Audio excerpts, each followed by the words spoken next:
Welcome to 100 Pounds Down, where we preach the gospel of GLP-1 and the word is good. If you've been considering starting meds like Mounjaro, Wegovy, Zepbound, or Ozempic, you've already started your journey, or you're heading toward that maintenance phase and wondering, what comes next? Bring it in. In mid-November 2022, I made one of the best decisions I've ever made. I took my first shot of Mounjaro. I had done a ton of research leading up to that day, so I felt confident that this could be something really good. But I really had no idea just how much it would change everything. Today, I'm fewer than 5 pounds away from a 100-pound weight loss on this medication, and sometimes it still feels unreal because I've been battling against obesity for my entire life. And this is where I want to stop for a moment and let anyone who's watching know right away, just to be very clear. This video and others in the future are absolutely going to touch on intentional weight loss and weight loss struggles. If you are someone who doesn't want to hear about those things, or you think it might derail your mental health or ED recovery journey, this content is probably not for you. Similarly, if you're a person who's living in a larger body and you're happy and comfortable in that body, my content is not a commentary on you. I didn't like how I felt physically when my body was at a larger size, but I also like how I look aesthetically at my current size. And that has nothing to do with anyone else. The way I wanted to feel and the things I wanted to do just didn't match up with me at a heavier weight. I respect everyone's right as an autonomous human being to make their own decisions about their own bodies. And so I hope you'll reflect that respect back to me. On with the rest of my story. I started gaining weight in excess of the normal range for a child of my height at the age of 6. I was declared obese and put on my first diet at age 9. And by the 6th grade, I stepped onto the scale at a tween Healthy Choices day camp and watched the dietitian fiddle with the sliders until it balanced out at 212 pounds. Throughout high school, I managed to lose a bit of weight by growing an inch taller and skipping lunch every day.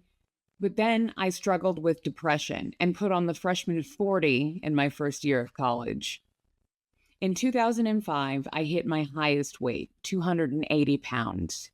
For close to 20 years after that, I would grit my teeth over and over again and put in a significant amount of work to lose the weight 5 different times in equally as many ways. But it would always come back in the midst of other complications: PCOS, PMDD, autoimmune disorders, mental health struggles, infertility, and more. There are a lot of stories there. But if you want to know about them, I'm willing to share, so let me know down in the comments. After being diagnosed with metabolic resistance and lipedema in 2018, I discovered keto and intermittent fasting to help manage the inflammation that was taking over my body. Then, of course, the entire world turned upside down in 2020. By early 2022, I was right back where I had been so many times before, and honestly, I had given up. Willpower has never been an issue for me when I put my mind to something. But when faced with the prospect of having to do this again, I balked. To be really real with you, I was freaking tired.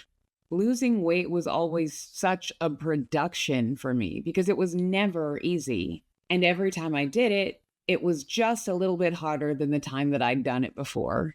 Because as we get older, that just adds another layer to the mix. At that point, I was at around 260, and I just didn't have it in me to do it again. I thought, I can't. I'm done. This is the hand I've been dealt. I can't fight this fight anymore. I'm just gonna have to suck it up and deal with it. But then I saw a photo and started hearing rumors about Mindy Kaling. And then there was that whole news cycle about how Kim Kardashian had lost 16 pounds in like 3 weeks in order to get in that Marilyn Monroe dress. But I didn't care about Kim. I was looking at Chloe. See, here's the thing. When you're a person like me who's spent a literal lifetime fighting with your own body, you take notice of celebrities who seem like they're also fighting that battle. Or, maybe more accurately, the people who the media have decided to focus on and force into that narrative. You start informally keeping tabs on them because stars, they're just like us. I didn't watch their old show, and I don't watch their new one either, but I really didn't need to, because the Kardashians and everyone who keeps up with them are everywhere. So I know how people dragged Chloe about her weight for years and how ultimately that led to her practically living in the gym. Did Mindy and Chloe take a GLP-1 medication? I don't know. Does it matter if they did? I do have thoughts about that.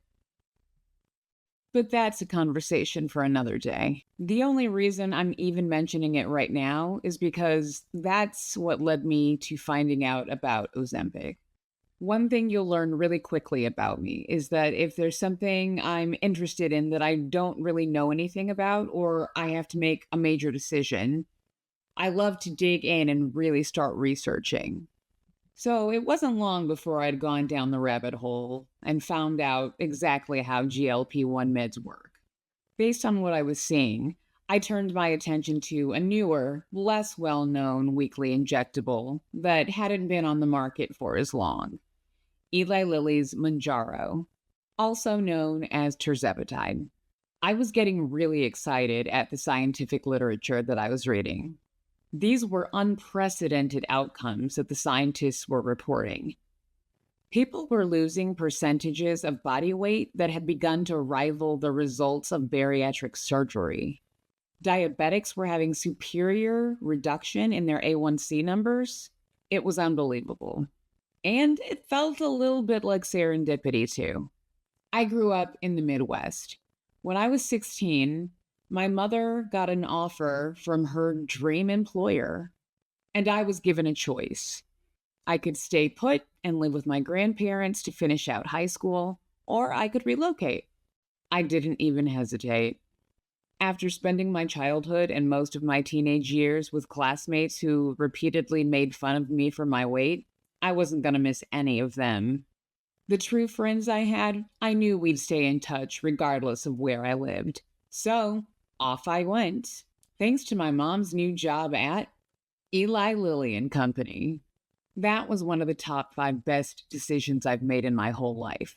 So I thought it was pretty fitting that Eli Lilly just might figure into yet another major life improvement for me.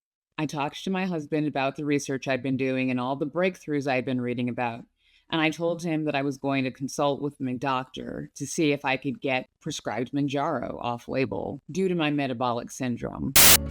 Hi friends, just to be clear, I am not sponsored by Lilly and I don't get any benefits from them.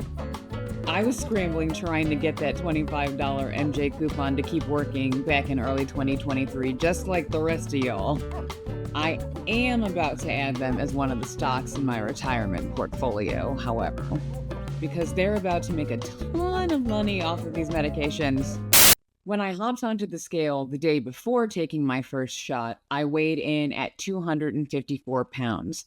So I consider that my true starting weight. But I should have weighed in on the morning of my first shot so I could have that logged in, but I didn't. I do have a reason though. When I woke up that morning, I didn't know that was going to be the morning of my first shot. At the time when I started, my local pharmacy didn't have that many people taking Mounjaro, so they didn't have any in stock on the day that I came in. They said it was going to be a few days before the next order came in. So when I got the notification the next afternoon that it was ready, I wasn't going to complain. I was too excited to wait even one more day. After my first 3 shots of 2.5, I'd lost a total of 8.5 pounds. I wasn't having any side effects, so I got permission from my doctor to move up to 5 milligrams 1 week early. After the first round of 4 shots on 5 milligrams, I'd lost 7.9 pounds, and another 7.7 after my second 5 milligram round, for a total loss of 24.1 pounds in 3 months, an average of about 2 pounds a week. I was thrilled with these results because it was a clear and consistent downward trend. In the past, it was absolutely nothing for me to have swings in my weight from day to day, even when I was losing. I could magically regain 2 or 3 pounds overnight just from retaining water or inflammation, even when numerically I knew it was impossible for that gain to be real. Back when I'd first talked to my husband about Mounjaro, he initially didn't want to try it himself. But after seeing the results I was getting, he changed his mind pretty fast. He started a couple of months or so behind me, and he's lost 80 pounds so far on his journey. So, that's the tea on why I started Mounjaro, and a little bit of info on my results after 3 months in. This is only the beginning, so there's more to come. If you think weight loss injections might be right for you, talk to a medical professional, preferably an endocrinologist or an obesity medicine specialist, because they're the ones who really know the ins and outs of these drugs and how they work. I'm not a doctor, and I'm not sponsored by any pharmaceutical companies. I'm just sharing my own experiences and giving my opinions. And finally, if you find my channel helpful, hit that trifecta: like, subscribe, notifications, and I'll see you on the other side.